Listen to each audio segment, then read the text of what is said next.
los bugs son reales.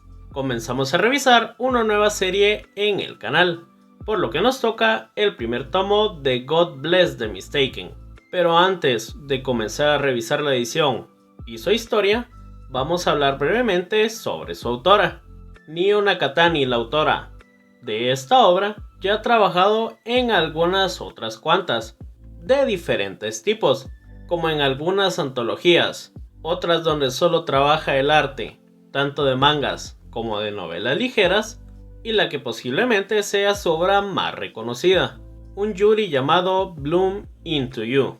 Por lo que luego de este breve contexto vamos a pasar a revisar su edición como tal. En cuanto a este tomo, contendrá un acabado brillante a lo largo de toda la sobrecubierta, sin ningún tipo de acabado especial, por lo que ya directamente en la portada nos encontraremos a Kasane y a Kon, rodeada de diferentes elementos que van a cobrar más sentido cuando revisemos la historia, como este animalito de por acá y el hecho de que Kon está flotando, dejándonos así por la parte izquierda el título de la obra, aquí abajo el número del volumen y en las esquinas por acá el nombre de la autora y en la otra esquina el logo de Panini Manga. En cuanto al lomo, este será bastante sencillo. Tendremos exactamente los mismos elementos. De arriba hacia abajo el título de la obra, el número del volumen, la reacomodación de la ilustración de Kon, el nombre de la autora y más hacia aquí abajo el logo de Panini Manga. Dejándonos así en la contraportada, por acá una pequeña ilustración de otros personajes que van a hacer su aparición en este tomo. Del lado izquierdo la sinopsis del mismo y más hacia aquí arriba el título de la obra.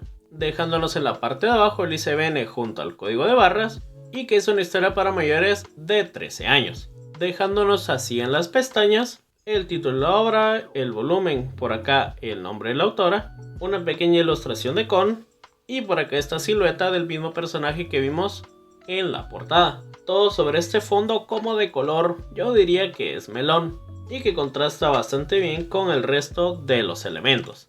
Ya pasando a la edición interna, tendremos por acá una serie de sketches relacionados con los personajes y la convivencia que tienen entre ellos. Todo esto sobre estas tonalidades de color verde, donde el primero pues acá estará centrado en Kasane y el otro de por acá en Kon.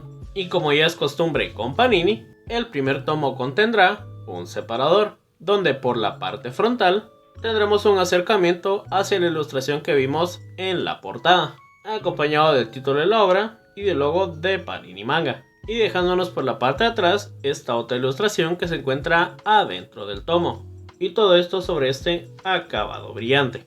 Por lo que ya en la edición interna tendremos una página inicial a color sobre este papel cuché, y que como se puede observar es la misma ilustración que vimos en el separador, solo que en este caso pues se encuentra completa, y donde por la parte de atrás tendremos el índice de contenidos, que en este caso pues abarca los primeros 5 capítulos de la obra.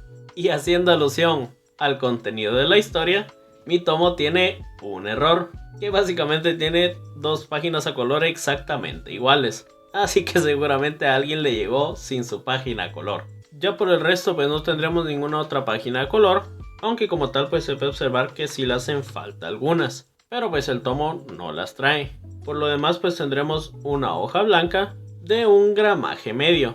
Llega a tener ciertas transparencias, aunque no son como tal molestas para la lectura o a la apreciación del arte. En lo que se puede observar el paneling es bastante normal, tiene secuencias bastante sencillas y bastante fáciles de leer, que es algo que acompaña bastante bien a la historia ya que es una bastante calmada.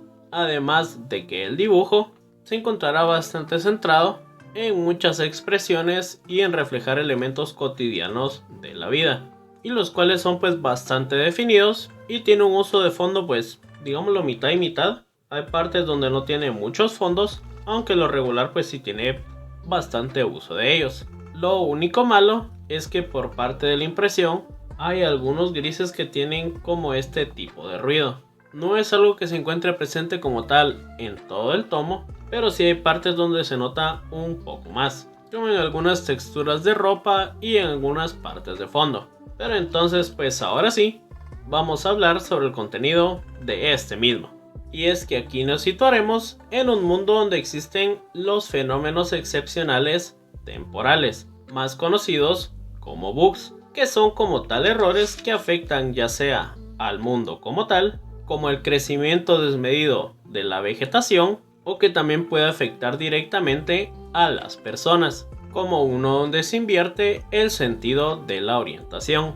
Siendo aquí donde conoceremos a Kazane, quien se dedica a investigar todos estos sucesos, y que además no se ve afectado por ninguno de ellos, al menos los que afectan directamente a las personas, o las que dependen de cierta interacción con su entorno, como uno donde digamos que existe una especie de escalera, lo que hace posible caminar en el aire, por lo que es aquí donde aparece Kon, quien funciona como una especie de ayudante para poder conocer más sobre el efecto de estos fenómenos. Pero además de ello, Kon también es un inquilino de la casa de Kazane, y donde además también existen otros inquilinos, los cuales también les serán de utilidad a Kazane para poder resolver estos misterios y ver las diferentes interacciones tanto adentro de esta casa como en diferentes ambientes en los que se desarrolla cada uno de estos. Una historia bastante tranquila, básicamente un slice of life, donde cada capítulo va a ir contándonos diferentes fenómenos, pero que al menos de momento parecen no tener como tal una historia principal, lo cual pues no es nada malo como tal, pero que puede que no sea el estilo de todos. Aún así, para mí fue bastante divertida de leer, y los fenómenos son bastante peculiares, además acompañada de un dibujo bastante bueno, y que funciona muy acorde a la obra. Básicamente, un tipo de lectura relajada y tranquila, que la verdad nunca viene mal. Entonces, esto fue todo por la review del primer tomo de God Bless the Mistaken. Espero que les haya gustado. Si es así, pues ahí se dejan un su like, un comentario, compártanlo con sus amigos y solo tan amigos, y no olviden suscribirse. ¡Órale!